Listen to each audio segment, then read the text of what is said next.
ఎవరు చేయలేని పని వీళ్ళు చేస్తున్నప్పుడు అందరికన్నా ముందుగా జీతాలు ఇవ్వాల్సింది వీళ్ళకే, అందరికన్నా ముందు పిఎఫ్ కట్టాల్సింది వీళ్ళకే, అందరికన్నా ముందు ఈఎస్ఐ సదుపాయం కల్పించాల్సింది వీళ్ళకే. కానీ అందరికన్నా చివరిగా మరి గడ్డిపోచ కన్నా హీనంగా వీళ్ళందరినీ చూస్తున్నారు. దీన్ని భారత రాష్ట్ర సమితి పూర్తిగా ఖండిస్తున్నది.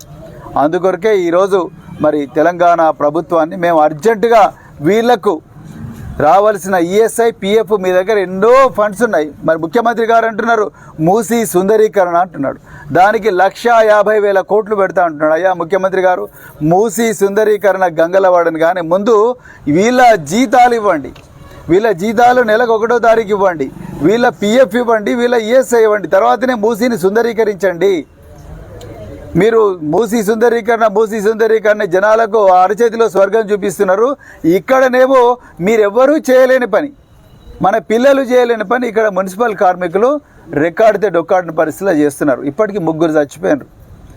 అందరూ 90 సంవత్సరాలు బతికితే మున్సిపల్ కార్మికులు ఆ రేడియం జాకెట్లు వేసుకొని సూదులతోని గాజు పెంకులతోని మురికి నీళ్ళల్లో మురికి గుంటల్లో దిగి వాళ్ళందరూ కూడా చేయడం వల్ల వాళ్ళు 60 సంవత్సరాలకి 50 సంవత్సరాలకే చచ్చిపోతున్నారు. ఇది వాస్తవం. మరి వీళ్ళ గురించి ఎవరైనా ఆలోచించిన ఈఎస్ఐ ఎందుకు వచ్చిందండి? ఈరోజు కాగజ్నగర్లో ఈఎస్ఐ శిథిలావస్థలు ఉన్నది. ఎవరి కారణం, ఎవరి వల్ల వచ్చింది, ఎవరి కోసం వచ్చింది, ఎవరు ఓట్లు వేస్తున్నారు, ఎవరు మనం సేఫ్గా పెడుతున్నారు? కరోనా టైంలో వీళ్ళే కదా మనమందరం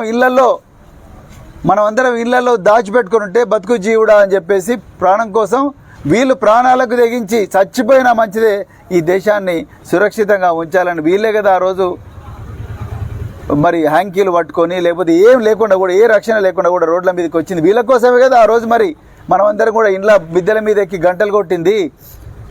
మరి ఈరోజు వాళ్ళ పిఎఫ్ వాళ్ళ ఈఎస్ఐ వాళ్ళ డబ్బులు వాళ్ళకి ఇవ్వమని అంటారు. వాళ్ళు ఏమైనా మన ఇళ్ళల్లో బంగారం అడుగుతున్నారా, లంకె బిందెలు అడుగుతున్నారా, లేకపోతే వజ్రాలు అడుగుతున్నారా, లేకపోతే మీరు కబ్జా చేసిన భూములు అడుగుతున్నారా? వాళ్ళు అడుగుతున్నది కేవలం వాళ్ళ జీతం నుంచి కట్ చేసిన ఆ 2,000 రూపాయలు వాళ్ళ అకౌంట్లో వేయండి అని అడుగుతున్నారు. ఈ సమస్య పరిష్కారం చేయాల్సిందే. మీరు డబ్బులు ఎక్కడి నుంచి తీసుకొస్తారో తీసుకురండి. మీరు ఒకరోజు అడ్వర్టైజ్మెంట్ బంద్ చేస్తే బరాబర్ డబ్బులు వస్తాయి. మీ ముఖ్యమంత్రి పర్యటన ఒక్కరోజు తగ్గించుకుంటే వీటిలాంటి కార్మికులు 1000 మందికి న్యాయం జరుగుతుంది. మీరు మీ ఆఫీసులల్లో మీ దావతులల్లో ఆ బిర్యానీలు లేకపోతే ఇంకా 20-30 రకాల వంటకాల బిర్యానీలు అవి బంద్ చేస్తే వీళ్ళ 6 కోట్ల రూపాయలు వస్తాయి. మీరు అందరికి ఇచ్చే అడ్వర్టైజ్మెంట్లు బంద్ చేస్తే ఆటోమేటిక్గా వీళ్ళకి డబ్బులు వస్తాయి. మరి ఎక్కడ డబ్బులు ఖర్చు పెట్టాలనో ఎవరికి డబ్బులు ఇవ్వాలనో తెలియక కాదు.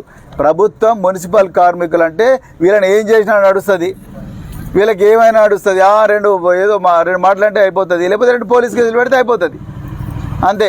ఇవి చేస్తే అయిపోతుంది అని అనుకుంటున్నారు. ఆ రోజులు పోయినాయి. మీ పప్పులు ఉడకవు. బరాబర్ వీళ్ళకి రావాల్సిన డబ్బులు ఇవ్వాల్సిందే. అప్పటి వరకు తప్పనిసరిగా భారత రాష్ట్ర సమితి కూడా వీళ్ళ పక్షాన నిలుస్తుంది. మరి ఇక్కడ ఉండే అందరికి కూడా నేను చెప్తున్నా మరొకసారి, మీరు ఎంత పోరాటం చేసినా కూడా తప్పకుండా మీ వెనుక మేము ఉంటామని చెప్తూ, మరి అలా మున్సిపల్ కార్పొరేషన్ కమిషనర్ను కానీ లేకపోతే ఇప్పుడు వచ్చిన రీజనల్ డైరెక్టర్ గారిని కూడా మేము కలుస్తాం.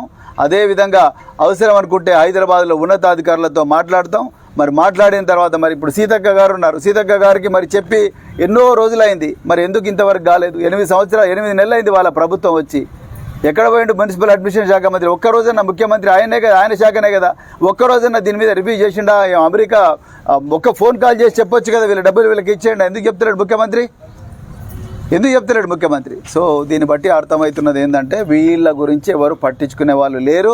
వీళ్ళు పేదోళ్ళు కాబట్టి వీళ్ళనిక ఎవరు లేరు కాబట్టి వీళ్ళని పట్టించుకునే వాళ్ళు లేరని క్లియర్గా అర్థమవుతుంది. అందుకొరకే రాబోయే రోజుల్లో తప్పకుండా వీళ్ళకి ఎట్టి పరిస్థితులు కూడా అన్యాయం జరగనివ్వం. తప్పకుండా వీళ్ళకు న్యాయం చేసే విధంగానే మేము పోరాడతామని చెప్తూ మరొకసారి అందరికీ మరి ధన్యవాదాలు చెప్తూ జై తెలంగాణ.